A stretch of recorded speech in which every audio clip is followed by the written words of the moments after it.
안녕하십니까. 공병호TV의 공병호입니다. 2월 18일자 조선일보 사설은 상당히 공격적인 주제를 다룹니다. 윤석열을 겨냥한 신천지, 곧 현수막까지 허용하고 선거운동에 나선 선관이라는 그런 제목의 사설입니다. 선관위에 대해서 아주 비판적인 사설이 실렸습니다. 선관위는 선거를 공정하게 관리하는 곳이지 선거운동하는 것이 선관위가 아닙니다. 그런데 분명하게 사설이 지적합니다. 선거운동 나선 선관입니다. 사설의 끝부분은 이렇게 강조합니다. 핵심 포인트입니다. 지금 선거관리위원회는 선거관리가 아니라 선거운동을 하고 있다. 지금 선관위는 선거관리가 아니라 바로 선거운동을 하고 있다. 이 얼마나 기막히고 딱한 일입니까? 저는 이런 사설을 읽으면서 정말 원망스러운 그런 이야기가 절로 튀어나왔습니다. 지금까지 조선일보가 무게중심을 잡고 선거에서 나온 문제점을 지적하는 입장을 분명하게 국민들에게 알렸다면 지금 와서 조선일보의 사설에서 지금 선거관리위원회는 선거관리가 아니라 선거운동을 하고 있다는 주장이 나왔을 리가 없습니다. 조선일보가 그냥 입을 다물고 먼 산을 쳐다봤기 때문에 나라가 지금 이렇게 딱한 상황에 처하게 됐습니다. 지금도 마찬가지입니다.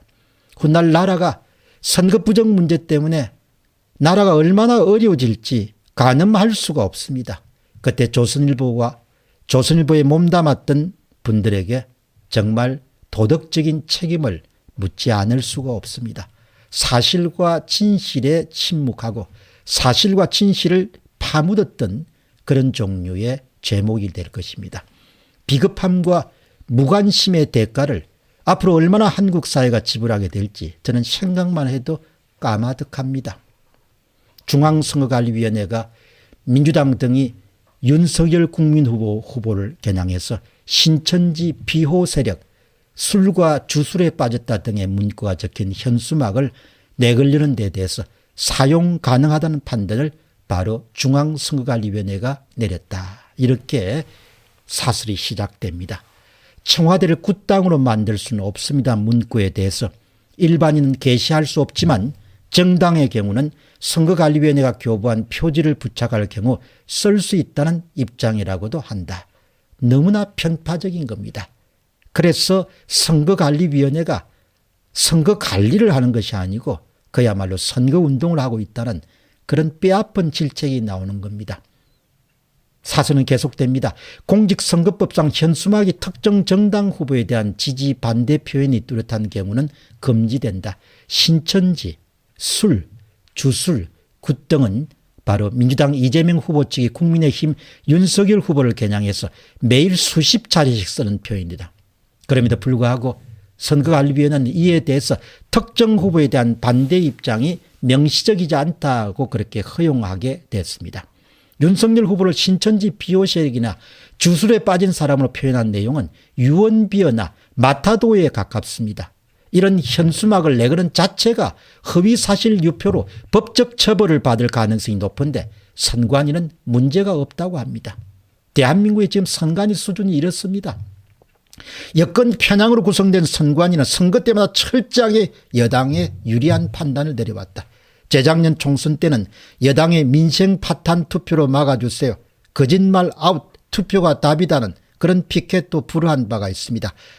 민생 파탄은 현 정권을 연상시키기 때문에 거짓말은 야당 후보가 여당 후보의 거짓말 문제를 지적하는 경우가 많기 때문에 안 된다는 것입니다. 반면에 여권의 100년 친일 청산 투표로 심판 투표로 70년 적폐 청산은 허용됐습니다. 과거를 모두 아우르는 표현이기 때문에 문제가 없다는 겁니다. 이 수준입니다. 선관위가. 작년 서울 부산시장 보궐선거 당시에는 보궐선거 왜 하죠? 보궐선거 선거비용 국민회일세 824억 원 누가 보상합니까? 등의 캠페인을 선거법 위반이라고 제재를 했습니다. 최근 문재인 대통령 뜻으로 임기 연장을 시도하는 문재인 캠프 출신의 조혜주 선거관리위원회 전 상임위원이 내부 직원들 반발에 밀려 사퇴하는 내홍을 겪은 바가 있습니다. 그러나 현재 7명의 선관위원 중 6명이 친여 성향입니다. 지금 선관위는 선거관리가 아니라 선거운동을 하고 있습니다. 지금 선관위는 선거관리가 아니라 선거운동을 하고 있습니다. 이런 아주 뼈아픈 질책을 바로 오늘 조선일보 사설이 실었습니다. 그러나 조선일보는 끝까지 선거와 관련된 본질적인 문제, 즉 사전투표와 관련된 문제에 대해서는 침묵을 계속 지킬 것으로 예상됩니다. 2월 19일자 토요일 날 조선일보 오피니언에서 가장 많이 읽힌 글이 바로 강인성 부국장의 라이브입니다. 제목은 여론조사 앞서고도 선거에서 지는 이유입니다. 강영석 부국장의 칼럼에는 제목에 대한 기대와 달리 선거 공정성에 대한 우려가 단 한 단어도 등장하지 않습니다. 그의 결론은 이렇게 허황됩니다. 선거 전문가들은 예측할 수 없는 것을 예측하고 상상할 수 없는 것을 상상하라고 한다. 기록은 깨지고 예측은 빗나가는 것이 선거이기 때문이다. 선거 결과가 여론조사대로 나온다면 선거를 할 필요도 없을 것이다. 승부를 좌우하는 결정적인 변수는 늘 예측 불가 영역에 숨어 있다. 여론조사가 잡아내지 못하는 숨은 표를 찾아내 공략할 수 없다면 후보가 마지막 한 표까지 겸손해지는 방법밖에 없다. 제가 자기계발서를 많이 쓰는데 마치 자기계발서 작가가 쓰는 문체입니다. 이렇게 허황된 이 글을 쓴 겁니다. 그래도 많은 사람이 읽습니다. 너무나 비겁한 칼럼입니다. 너무나 본질적인, 너무나 핵심적인 문제를 의도적으로 피해간 글입니다. 조선일보의 부국장의 칼럼이 이 수준에 머물고 있는 겁니다. 어쩌면 다들 이렇게 비겁한지, 어쩌면 다들 이렇게 똥을 피해가듯이 피해가는지, 어쩌면 다들 강 건너 불처럼 이 문제를 받아들인지, 그냥 뭉개려고 하는지 정말 한심합니다. 나라에서 선거가 국민의 의사에 따라 결정되지 않는 그런 나라가 어떤 운명에 처하게 될지는 뻔하지 않습니까? 강인성 부국장 정도가 되면 잘 알 것입니다. 나라에서 선거가 제대로 치러지지 않고 무너지게 되면 이런 칼럼을 대할 때면 이 나라 식자층에 대해서 절망적이다는 그런 표현을 저는 쓰지 않을 수가 없습니다. 그런 비감함을 느끼게 됩니다.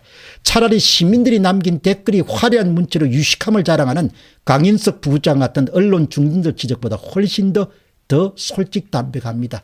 독자 의견에는 94명의 의견을 남겼습니다.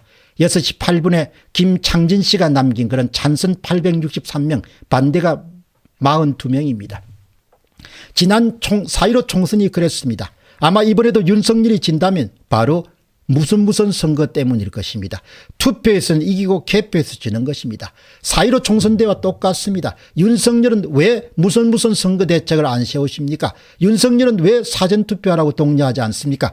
사전투표가 여당 측에게 유리한 건데 윤석열은 지려고 작정했습니까? 국민의 짐은 일부러 지르고 발아가는 것 같습니다. 이런 이야기를 올리는 겁니다.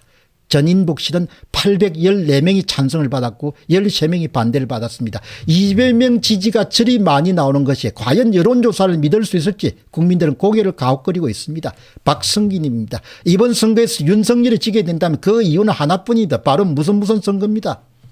언론이 해야 할 일을 하지 않고 불의와 불법에 침묵하는 것은 바로 악의 편에 서는 것입니다. 악과 손을 잡는 것입니다. 이런 점에서 대한민국은 얼마나 엄청난 비용을 앞으로 지으려게 될지 정말 걱정스럽습니다. 민초들은 모두 다 아는데 식자층들은 다들 몸을 사리게 바쁩니다. 그리고 그 귀한 칼럼 내용에 이리저리 다 빠져나가고 헛된 이야기만 잔뜩 써놨습니다. 이래서 되겠습니까? 공병호 TV의 공병호였습니다. 감사합니다.